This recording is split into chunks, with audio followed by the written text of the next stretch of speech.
Ah, sobrang blessed, no?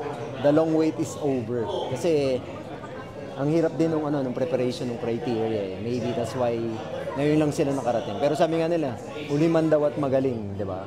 Kumaga, umabot pa rin. So, we're grateful and thankful na apat na kami, di ba? Apat na kami sa Grand Slam players na umabot ng finally 50 greatest.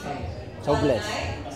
During your playing years, gano'n yung bagay sila kung Hawkins and Jeff Barras sa contribution sila sa Grand Slam? Sobrang laki, no? Kasi individually lahat kami may share, no? Doon sa prestigious Grand Slam. Of course, all of us, sabi nga nila, we're play on both ends. Yun yung one thing na siguro masasabi kong special yung team na yun. Kasi parang ang hirap maghanap ng players na they can play hard as they can on both ends on the floor. No? Kaya siguro kailangan pa namin na isa para makumpleto. Kasi kulang pa rin eh. No?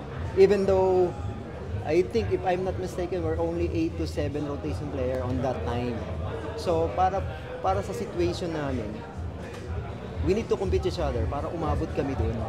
Kasi practice and games, kami-kami lang yung nagko-compete eh. So kailangan yung consistency ng game namin. Every day hindi magbabago para umabot kami dun sa level na kaya naming mag-grand slam. Ganun kahirap yung time. Regarding po dun sa entry nila kung Hawkins and Jeff Cariaso, do you think it was a little bit parang too late? Do you think they should have been inserted sa listahan for a long time? Hindi, for me, hindi naman siguro late, no? Kasi, on my own opinion, meron pang mas mga dapat na una eh. To be honest, no? Pero, perfect time, I think, for them, no? To join, finally, yung ibang mga greatest. And siyempre, sobrang grateful kami, at least. Dumami yung nagtiwala dun sa pinaghirapan naming lahat. Kasi siyempre, hindi naman lahat mabibigyan ng chance talaga na makapasok dun. Sobrang hirap ng criteria siguro ng pagpili.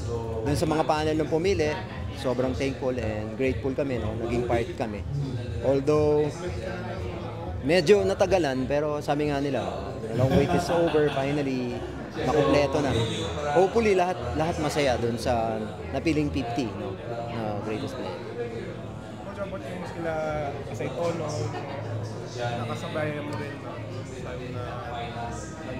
On my own opinion, no, yun medyo, I think it's late. Parang, nanginayang lang ako. Kasi for me, dapat parang mas, kung di ko sila nakasabay, dapat pwedeng mas nauna pa sila sa amin. To be honest, no, as a player, as a suggestion or opinion ng isang player, tingin ko medyo na late lang yung kay Bull. Kasi obvious naman Bull is top 5 scoring player at all times. No? Nung time niya, nung nakalaban ko siya. Kasi na-experience ko kung gaano kagaling si Bull. Siguro yun lang, medyo na late lang. Pero siguro sobrang happy naman din si Bull. Finally, naging part niya siya. Coach, may bala ko si RJ, maganda niya laro eh. Ano lang ang masasabi ko sa nilalaro niya? Rookie of the year Ako personally, I can never imagine na makakapag-pro nga si RJ. Siguro, through hard work. And sabi ko sa kanya, kailangan mo lang gumawa ng sariling ikaw. Kasi siyempre, mahirap ipilin yung sapatos ng iba dahil meron siyang dalang last name sa likod. So may pressure na kagad. Sabi ko, basta trabahuhin mo lang. Love mo naman yan Nag-enjoy ka namang gawin. Na-bless din siya siguro dahil grabe rin yung hard work ng bata. Rookie of the year na ba? Rookie of the year na ba si RJ? God willing. Sana mabigyan siya ng chance. Kasi ako, yun yung regret ko, yun yung award na hindi ko nakuha na hoping ako. Pero ganun talaga hindi naman lahat ibibigay ni Lord sa'yo diba? Sana kung makukuha niya pa, mas definitely okay for us. Kasi nakapag-rookie siya sa KBL So, why not? God willing, sana makuha niya rin.